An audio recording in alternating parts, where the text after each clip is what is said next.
Saya masih bersama pendakwah yang dekat dengan generasi muda dan aktif berdakwah melalui media sosial.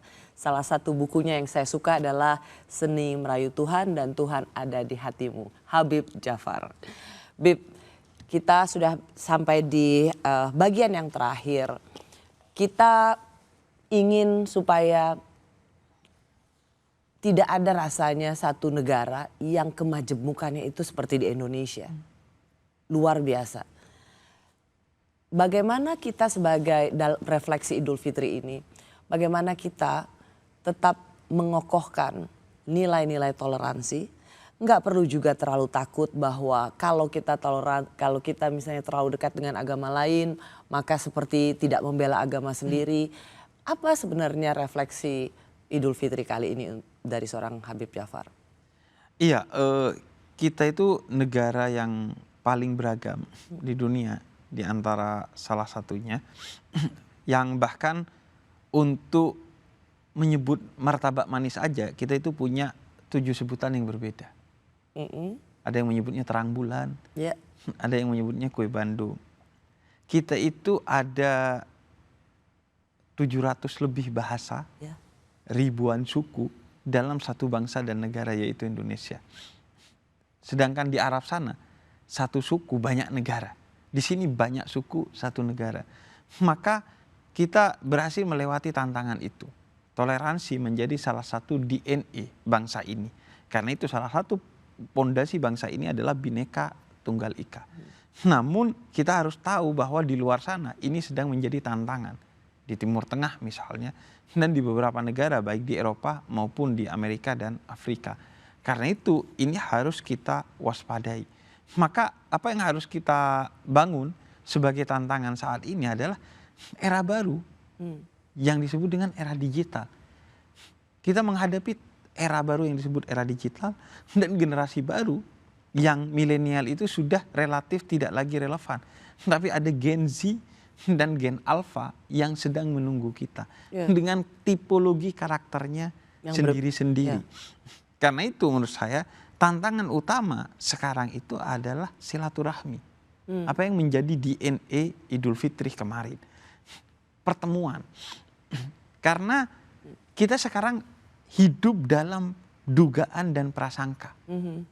Kita membenci orang yang bahkan bukan hanya tidak kita kenal. Bahkan kadang-kadang nggak tahu. Nggak pernah ketemu. Membenci untuk sesuatu yang kita pikir dia begitu. Karena paparan media digital. Kita benci seseorang, mendoakan buruk seseorang yang bahkan kita tidak kenal, dan beritanya kita tidak verifikasi. Karena media digital itu. Karena itu menurut saya yang terpenting adalah ruang-ruang pertemuan itu. Ruang-ruang silaturahmi. Dan itu bukan adalah DNA-nya bangsa Indonesia. Itu DNA-nya bangsa Indonesia. Berkunjung. Betul. Kemudian, dan itu bukan saling hanya bertemu. ujaran agama dan ujaran kebangsaan. Bahkan itu ujaran akal sehat.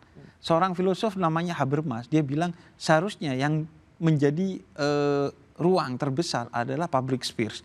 Ruang publik yang sehat, yang mempertemukan orang-orang, sehingga menjadi ruang yang sehat untuk kita bertemu, ngobrol, dan melahirkan bukan hanya kebersamaan, tapi inspirasi dari kebersamaan, gerakan dari kebersamaan itu. Jadi kembalilah kepada pertemuan yang tidak sekedar hanya fisik, tetapi bercakap-cakap. Itu tidak saja mengembalikan keluarga pada esensinya, tetapi juga mengembalikan umat beragama untuk tadi saling memahami, saling mengerti. Itu yang mencegah kita membenci karena kita nggak kenal. Nggak kenal, tak kenal maka tak sayang kan. Rata-rata waktu efektif kita bersama keluarga, itu riset-riset yang ada menyebutkan hanya setengah jam. Waktu aktif kita sama keluarga. Mungkin kita 8 jam sehari sama keluarga. Tapi untuk tinggal bersama bukan hidup bersama. Ya. Karena semua main handphone dan lain sebagainya. Habib betul-betul mengingatkan kita semua bahwa perlunya silaturahmi. Silaturahmi. Kita juga masih dalam rangka Idul Fitri. Silaturahmi itu tidak hanya dilakukan pada saat Idul Fitri, tetapi juga dalam ajang lainnya. Kapanpun setiap saat. Karena disitulah kita bisa bercakap-cakap, dan disitulah kita selalu bisa menemukan titik temu. Dan pada akhirnya yang menyebabkan kita bisa bersama itu dalam kajian-kajian antropologi itu disebutnya imagine community. Komunitas itu terbentuk karena imajinasi bahwa kita itu sama, bahwa kita itu satu, bahwa kita itu setara. Kita membuat yang namanya Sumpah Pemuda 1928 bahwa kita satu, tanah air satu, bangsa yang satu, kemudian juga bahasa persatuan.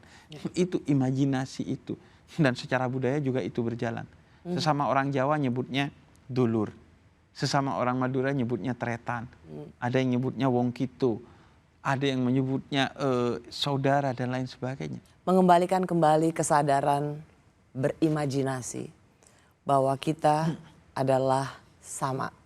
Seburuk apapun saudara bersaudara. Dan tadi saya terima kasih, ternyata ukhuwah Islamiyah itu adalah persatuan kemanusiaan. Itu bahkan beyond dari bersatunya sesama agama yang sama, tetapi justru ukhuwah Islamiyah adalah bersatunya kita semua sebagai manusia-manusia yang beragama. Betul. Terima kasih ya Bib ya. Terima kasih banyak. Selamat Idul Fitri dan senang sekali bisa melihat seorang Habib Djafar seperti ini karena saya sendiri banyak tercerahkan mendengar penjelasan Habib Djafar. Mohon doanya semoga bisa terus berada di jalan ini, bisa terus mengembangkan jalan ini. Betul. Kita semua akan sama-sama saling mendoakan. Terima kasih ya Habib. Terima kasih banyak.